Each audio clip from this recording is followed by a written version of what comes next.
అందరికీ నమస్కారం అండి. Welcome back to our channel. ఈరోజు వీడియోలో వెనీలా ఐస్ క్రీమ్ని ఇంట్లో ఉండే వాటితోనే చాలా పర్ఫెక్ట్గా ఏ విధంగా తయారు చేసుకోవాలనేది ఇప్పుడైతే తెలుసుకుందాం. ఈ టిప్స్ ఫాలో అవుతూ ఐస్ క్రీమ్ కనుక ప్రిపేర్ చేస్తే అచ్చం బయట కొన్నట్టే వస్తుంది. ఒకసారి ఇలా ఐస్ క్రీమ్ని ప్రిపేర్ చేస్తే ఇంకెప్పుడు బయట అస్సలు కొనరండి. చాలా టేస్టీగా స్మూత్గా మనం అచ్చం బయట కొంటే ఎలా ఉంటుందో ఐస్ క్రీమ్ అదే విధంగా వస్తుంది. టేస్ట్ కూడా అలాగే ఉంటుంది.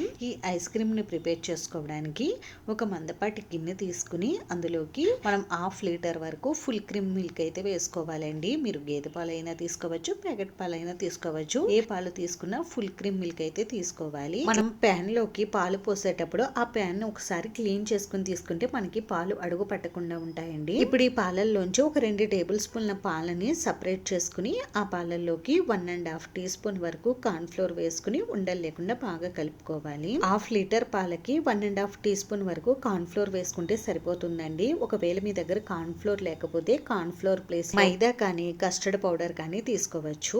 ఇలా మనం కలుపుకుని పక్కన పెట్టుకోవాలి. మనకి పాలు ఇలా ఒక పొంగు వచ్చి బాయిల్ అయిన తర్వాత ఈ పాలను ఇంకో 2-3 నిమిషాలు మంటను మీడియం ఫ్లేమ్ లో పెట్టుకుని బాయిల్ చేసుకోవాలి.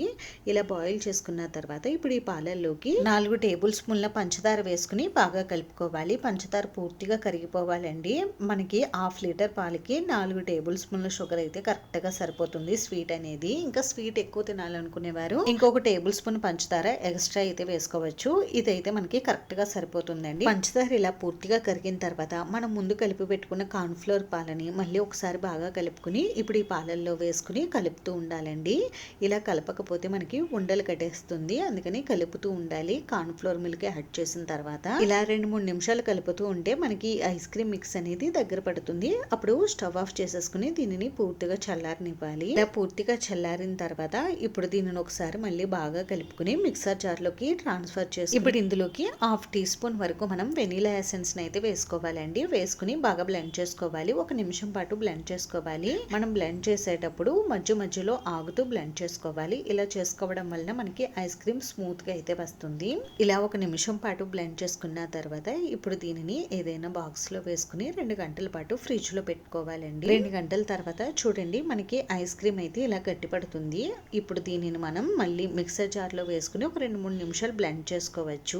లేదు అంటే ఇలా స్పూన్ తోనే బాగా మిక్స్ చేసుకుని అయినా మనం ఫ్రిడ్జ్ లో పెట్టుకుని ఒక 8 గంటల పాటు ఉంచుకోవాలి. నేనైతే ఇంకా మిక్సర్ జార్ లో వేసి బ్లెండ్ చేయడం లేదండి. ఇలా స్పూన్ తోటి బాగా కలుపుకొని పెట్టేసుకుంటున్నాను. మీరు కావాలనుకుంటే మిక్సర్ జార్ లో వేసుకుని ఒక 3 నిమిషాల పాటు బ్లెండ్ చేసుకుని ఆ తర్వాత మళ్ళీ బాక్స్ లో వేసుకుని 8 గంటల పాటు ఈ బాక్స్ ని డీప్ ఫ్రిడ్జ్ లో పెట్టుకోవాలండి. ఈ విధంగా చేసుకుంటే మనకి ఐస్ క్రీమ్ అయితే రెడీ అవుతుంది. 8 గంటల తర్వాత ఫ్రిడ్జ్ లోంచి బాక్స్ తీసుకుని స్కూపర్ తో కానీ లేదు అంటే ఇటువంటి గరిటతో కానీ స్పూన్ తో కానీ ఈ ఐస్ క్రీమ్ ని సర్వ్ చేసుకుంటే మనకి ఎంతో టేస్టీ అయిన సాఫ్ట్ గా ఉండేటటువంటి వెనీలా ఐస్ క్రీమ్ అయితే రెడీ అయిపోతుంది. ఐస్ క్రీమ్ ని సర్వ్ చేసుకునేటప్పుడు మనం స్కూపర్ ని కానీ గరిటని కానీ ఒకసారి క్లీన్ చేసుకుని తీసుకుంటే ఐస్ క్రీమ్ ఈజీగా వచ్చేస్తుంది.